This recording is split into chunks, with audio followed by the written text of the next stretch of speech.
What's up, guys? It's Aaron Benstream here for another video. I'm here with my good friend Ty as usual. I just want to take a quick second to thank everybody. We've passed 450 subscribers. We're so close to 500 and you guys are sending me positive messages and stuff, and it's really motivating me to keep making videos. So if you like the channel, please like and subscribe, guys. Thank you so much. And lately we've been talking a lot about single leg X guard, modified single leg X guard, and De La Riva on my channel. I always like to start my segments on techniques with the basic control principles of the techniques, because I truly believe that if you're not able to control somebody in a guard, it's going to be very difficult to sweep them. So we're going to be switching gears to a guard that I love to play. I play it on a daily basis. I don't see much material on the position, and I think that it's a severely underutilized position, that being half butterfly guard. Half butterfly guard is one of my favorite positions to use because of the versatility. So I'm able to use it in both gi and no gi. I'm able to use it with an underhook, without an underhook, and I'm able to use it when I'm getting cross-faced. The way I developed my half butterfly was because I always competed at light feather, which is 137 without a gi, and I would go with bigger guys, and the number one way that they were passing my flexible guard was by forcing me into half guard. So I always had problems with people who were able to get an underhook and cross-face, kind of nullify all of my flexible guards like single leg X, De La Riva, reverse De La Riva, all the open guards that I like to play, and I needed a solution to that problem. The solution became half butterfly. So today I'm going to talk about the control principles of half butterfly. So let's look at the position. So guys, basically half butterfly happens when the guy's here and I have one leg trapping his leg, so my bottom leg, my right leg in this case, the one that's in between Ty's legs, is going to trap this leg, and then my left leg, in this case, is going to be the butterfly hook. People always ask me about butterfly hook placement.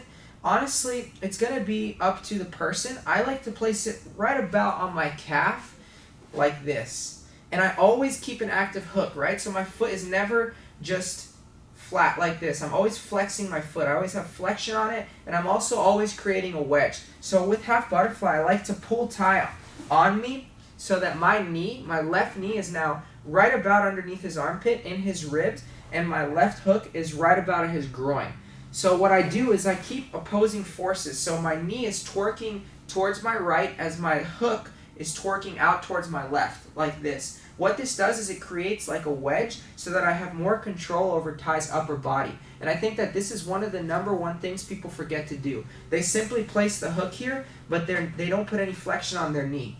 So what I mean again is I like to be here, and I like to keep my foot flexing. It's something that unfortunately you have to feel. I'm going to change the angle in a second, but it's something that makes a difference. I'm sure that Ty can attest to there's a huge difference in feeling when I'm here.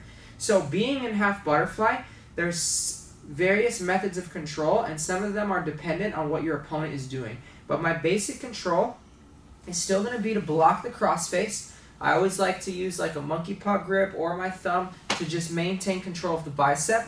This hand can go palm down across the shoulder and frame, right underneath the throat. If you're more of a gi guy, you can go palm up on the cross collar and frame, or you can still go thumb in on the cross collar and frame. The concept is what we need to focus on, and the concept is that we have to have a frame on our opponent, right? So whether I frame palm down on the shoulder so I can use it in no-gi too, palm up on the collar, or thumb in on the collar, the concept remains the same. I'm framing across his shoulder line, across his chest, and I'm planting my wrist underneath his throat to develop some discomfort. My right hand is also framing by blocking the bicep. So this is my control. I typically like to pull the person over me. So if you notice that if Ty brings his butt to his heels, this is more difficult to play half butterfly. I don't have as much leverage on my hook. Naturally, most people are coming forward, so their butt comes off of their heels anyways. If it doesn't, you can always force it by kind of like pulling him over you like this. But the way that our butterfly is going to be best is when his heel, or when his butt is off his heels, pardon me, so that his weight is on my hook. So the control is right here, guys. I want to be able to do this. I should be able to move my opponent like this, right? And I use these frames to pummel for underhooks and stuff. And I get underneath. It's very similar to half guard. I also, let's turn the angle completely, so let's go here. I also need to keep my right leg active on blocking his right leg. So look at how I keep my hook. So go on your knees. So look, see how I plant this hook in here? This gives me a lot of tension on his right leg so that I can control it. You can do this and keep downward pressure with your heel to make sure you're blocking it, but I find it's much better, because most guys are on their toes, to try to get your hook inside of his ankle like this. This leg comes here, and what I was talking about earlier with my knee having opposing forces is I pull Tai over me, my knee is pushing into him like this. And I keep him over, and I'm framing. And I'm constantly moving both of my feet, guys. Right? So I'm moving left and right. You see how I'm doing this? You have to be able to do this. Because let's say Tai beats me and gets the crossface and the underhook. I want to be able to move him like this. Almost like with a lockdown to do my sweeps. I also want to engage my hip, right? So if he's really tight to me, one of the easiest sweeps you can do is just to move your hip like this. So again, the motion without Tai is very similar to like a lockdown, right? I'm here and I'm just moving my knees like this, and I'm constantly turning my hips and maintaining the butterfly guard control. Because all too often we focus solely on the upper body, but we need to engage with the lower body as well. So the half butterfly, again, I like to get this right foot underneath his ankle, this hook in here. My hook is active, my leg is going this way and this way to keep this wedge so that I can control Tai, and I'm constantly framing him here. This is my basic control for half butterfly. Again, like I mentioned earlier, it's going to differentiate on what he does. For example, if he gets an underhook and a crossface, now I might lose my hook on the ankle, but I need to be able to keep this one very tight and help me use it to push him back and to the left like this or this, right? I have to be able to move him. And I have to know that as I do this, if he bases out this way, I can frame and get back to my regular position, right? So this is why half butterfly is so good. Even if he's cross-facing me. Another one of my favorite sweeps that we're going to go over in more depth is just to bring him over by just butterfly sweeping. So the reason I love the position again is the versatility. It provides a really good answer for when they're underhooking and cross-facing, but if you don't understand the basics of control, it's going to be difficult to play. One thing I always tell people is I don't sugarcoat things while I teach. So being in half butterfly, if you try to implement it in your game and you try to learn it, don't expect fast results. This guard does have a hard learning curve.